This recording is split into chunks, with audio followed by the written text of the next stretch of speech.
এই নে তোর এই মাসের বেতন। মহাজন, আমার বেতন তো 15,000 টাকা, এখানে তো 13,000 টাকা আছে। আমার 2,000 টাকা কম দিলেন কেন? তুই এ মাসে 2 দিন কামে আসছিস নাই, এর জন্য তোর টাকা কম দেওয়া হয়েছে। মহাজন, আমি তো 2 দিন কামে আসিনি, আর আমার রোজ হাজিরা 500 টাকা। এই 2 দিনে তো 1,000 টাকা হয়। আপনি আমার কাছে আরো 1,000 টাকা বেশি কাটছেন। তুই 2 দিন ইটের বাটায় আসছিস নাই, ওই 2 দিন আমার কামের অনেক চাপা ছিল, তোর জন্য আমার অনেক টাকা লস হয়েছে। তাই ক্ষতিপূরণ হিসেবে তোর বেতন 1,000 টাকা এটা রেখে দিছি। মহাজন, সামনে আমার বোনের বিয়ে, এই মুহূর্তে যদি আপনি টাকা কাইটে রাখেন তাহলে আমার অনেক বড় ক্ষতি হয়ে যাইব। তোর ক্ষতি? তোর ক্ষতি তো আমি কি করুম? তোর জন্য কি আমার ক্ষতি হয় নাই? শোন একটা কথা কই, এরপর থেকে যদি আমার না কয়ে কাম থেকে কোনো জায়গায় যাস, তোর বেতন থেকে টাকা কাটুম না, ডাইরেক্ট কামে থাকাই করে দিমু।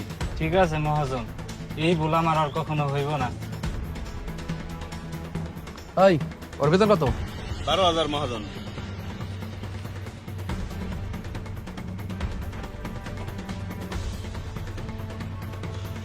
ওই তোরা কাম বাদ দে, এইখানে আয়।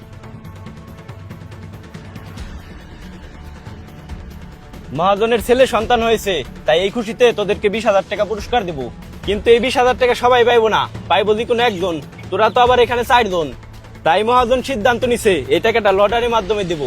লটারিতে যার নাম উঠবো সেই পাইবো সম্পূর্ণ টাকা। রে, টাকাটা যদি আমি পাইতাম আজকে রাইতে একটা গান মেরে পারতাম। ইস, 20,000 টাকা কয়দিন ধরে মাল খাই না, যদি পাইতাম।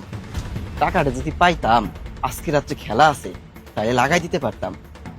আল্লাহ, টাকাগুলো যদি পাইতাম, সামনে আমার বোনের বিয়ে, অনেক উপকার হইতো।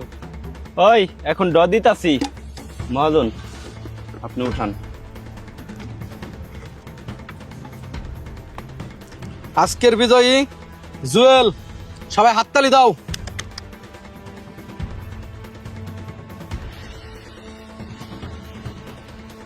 আলহামদুলিল্লাহ, আল্লাহ তুমি রহিম, তুমি রহমান।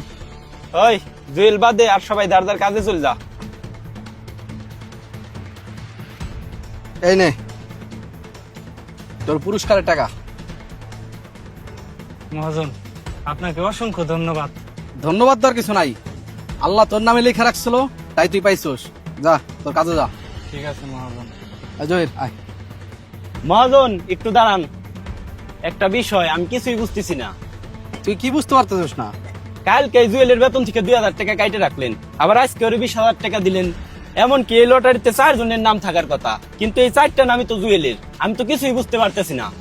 ও এই কথা, তাহলে শুন, প্রতিটি প্রতিষ্ঠানেরই কিছু না কিছু নিয়ম থাকে, আর এই নিয়ম সবারই মেনে চলতে হয়। জুয়েল 2 দিন কাজে আসে নাই, ওর কারণে আমার অনেক টাকা লস হয়েছে, তাই ক্ষতিপূরণ হিসেবে ওর বেতন থেকে আমি টাকা কেটে রেখে দিছি। ঠিক আছে মহাজন, তারপরে ওর 20,000 টাকা দেওয়ার কারণ কি? কারণ শাস্তি আর সাহায্য এক জিনিস না। শাস্তি ছিল ওর ভুলের জন্য, আর সাহায্য করেছি ওর বিপদে পাশে থাকার জন্য। কালকে বেতন দেওয়ার সময় ও একটা কথা বলেছিল, সামনে ওর বোনের বিয়ে, ওর অনেক টাকার দরকার। কিন্তু বিষয়টা আমি তখন গুরুত্ব দেইনি, কিন্তু পরে খোঁজ নিয়ে দেখি সত্যি ওর বোনের বিয়ে টাকার অভাবে আটকে আছে। ও তাই নাকি? হ্যাঁ, সবচেয়ে বড় কথা কি জানোস? ও নিজের কষ্ট নিজের মধ্যে লুকায় রাখছে, ও কখন আমার কাছে সাহায্য চায় নাই। ওর এই আত্মসম্মান বোধটা আমার ভালো লাগছে। কিন্তু মহাজন, তাহলে লটারির নাটকটা করলেন কেন? কারণ আমি চাইনি সবার সামনে ওকে টাকা দিয়ে সাহায্য করি। হয়তো ওর উপকার হতো, কিন্তু সবার সামনে ও ছোট হয়ে যেত। তাই আমি লটারি ব্যবস্থা করছি, যাতে ও সাহায্যও পায়, আবার সবার সামনে ওর সম্মানও ঠিক থাকো। এখন বুঝলাম মহাজন, আপনি ওরে সাহায্যও করলেন, আবার সবার সামনে ওর সম্মানও বাঁচাইলেন। মনে রাখিস জহির, নিয়ম না থাকলে কোনো প্রতিষ্ঠান চলে না, আর মানবতা না থাকলে মানুষ হিসেবে কোনো মূল্য থাকে না। ঠিক বলেছেন মহাজন। আয়।